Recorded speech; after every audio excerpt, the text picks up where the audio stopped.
Oi, eu sou a Vitória, eu tenho 20... Para, Pichu!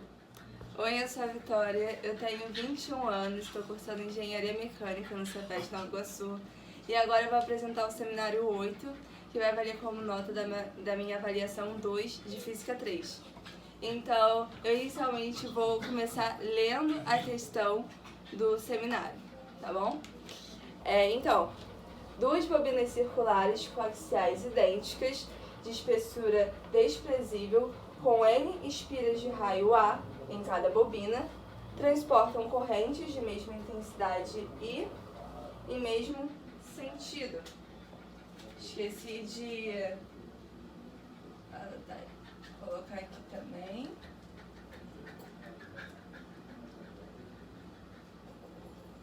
Pronto.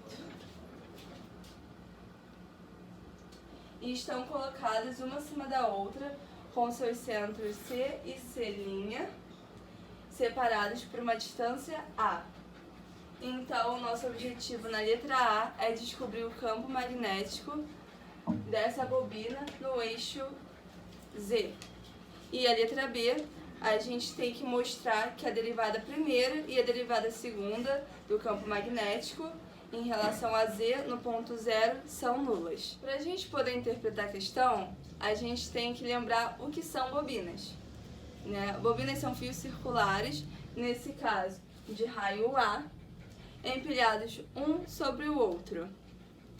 O centro desses fios circulares está no eixo Z, e sobre esse fio passa uma corrente I.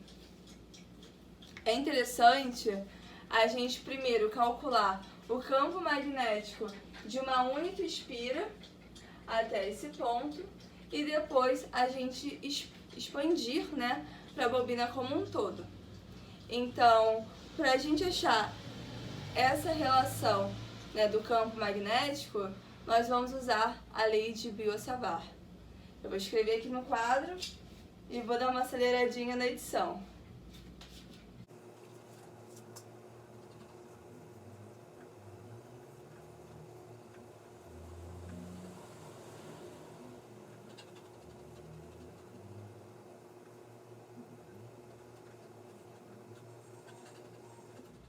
Bem, então a gente tem a lei ali, escrita bem pequenininha. Espero que pelo menos dê espaço para escrever no restante. Eu sei que tá difícil de ver, mas eu vou tentando explicar aqui o máximo possível, Então, dessa lei, a gente precisa descobrir algumas incógnitas para descobrir o campo magnético. Dentre elas, a gente vai agora tentar descobrir o DL e a distância Rzinho. Então, para isso, eu vou desenhar nesse espaço e eu já volto aqui, tá bom? O DL vai ser sempre a tangente em qualquer ponto da espira. E considerando o raio A constante, a gente pode dizer que DL é igual a A vezes dφ, que é o caminho que precisa correr ao longo da esfera, vezes a direção φ-chapéu, que é a direção da tangente DL.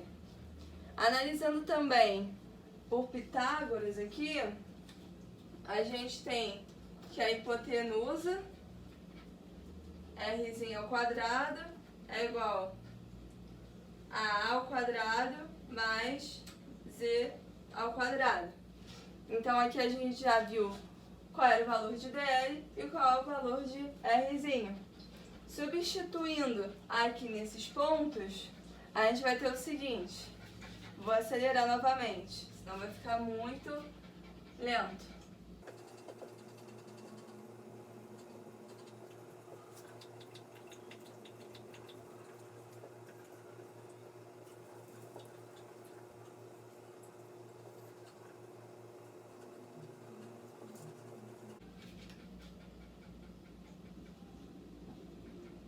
Passando a constante para o outro lado, a gente tem o seguinte.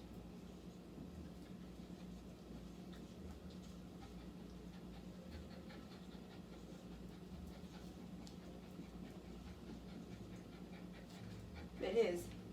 Esse é o segundo passo. Então, o que a gente precisa descobrir agora é o produto vetorial de φ-chapéu com Rzinho chapéu, né? Para descobrir a direção e o sentido do campo. Então, analisando esse pedacinho aqui, em que φ-chapéu está na direção de DL e Rzinho nessa direção, e se a gente fizer a regra da mão direita, a gente vai ver que o campo aponta para esse sentido. Agora, se a gente pegar um lado oposto da espira e fizer a regra da mão direita, a gente vai ver que o campo aponta aqui para o outro lado, né? Agora, fazendo a decomposição do campo nesse sentido e nesse sentido, a gente vai ver que na direção horizontal eles vão se cancelar e no eixo Z eles vão se somar.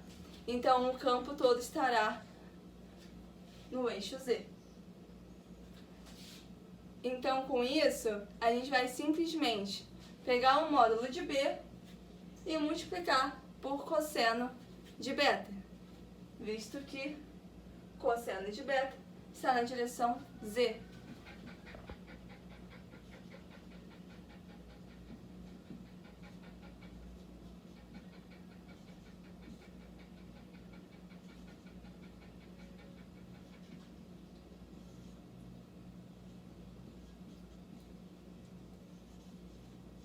A gente tem aqui, e a gente vai usar o intervalo de 0 a 2π, porque dφ é o caminho que a espira percorre.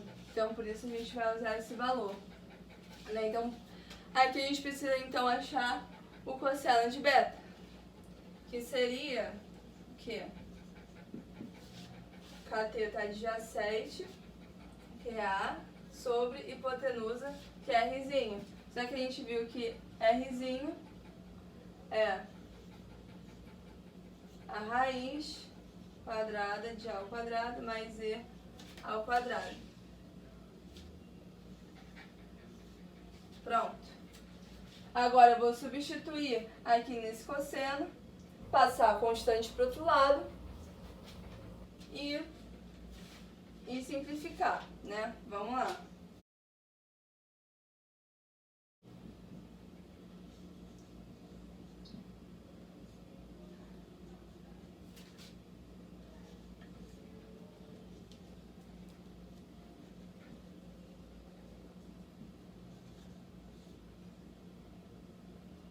A integral de dφ de 0 a 2π na direção Z seria simplesmente 2π, né?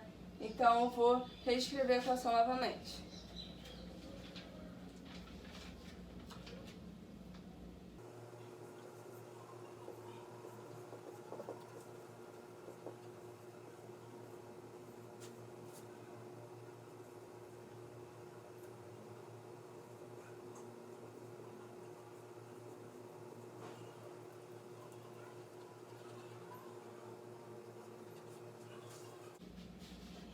E o Z é a distância do ponto até o centro da espira.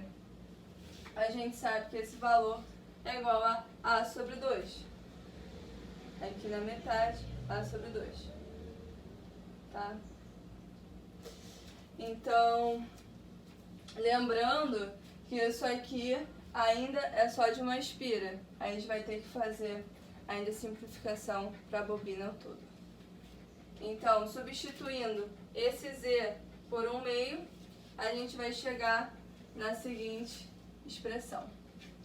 Então, vou colocar aqui.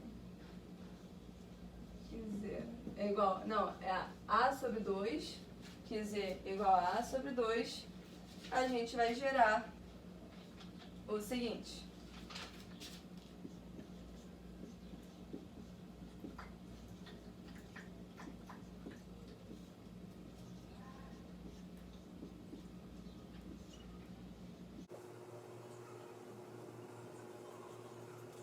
Pronto.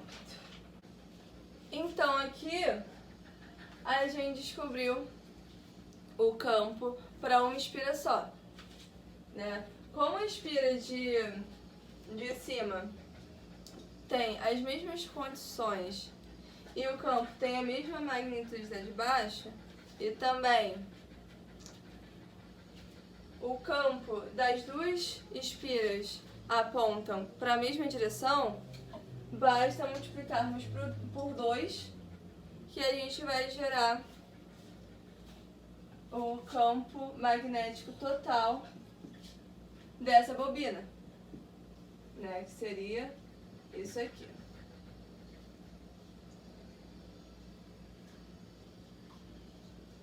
Agora a questão, ela pede B0. Como isso aqui é uma constante, né? Não depende de Z aqui, vamos ter o mesmo valor para B0. Na letra B do enunciado, pede que a gente prove que a derivada primeira de B0 e a derivada segunda de B0 seja igual a zero.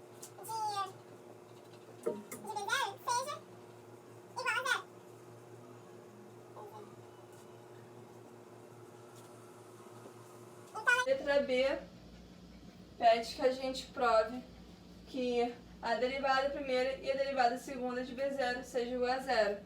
Como a gente está lidando aqui com uma constante, né, novamente, derivada de uma constante é zero. Então, a gente consegue provar que a derivada primeira e a derivada segunda de B0 é igual a zero, porque são constantes. E assim eu finalizo a prova. Obrigada!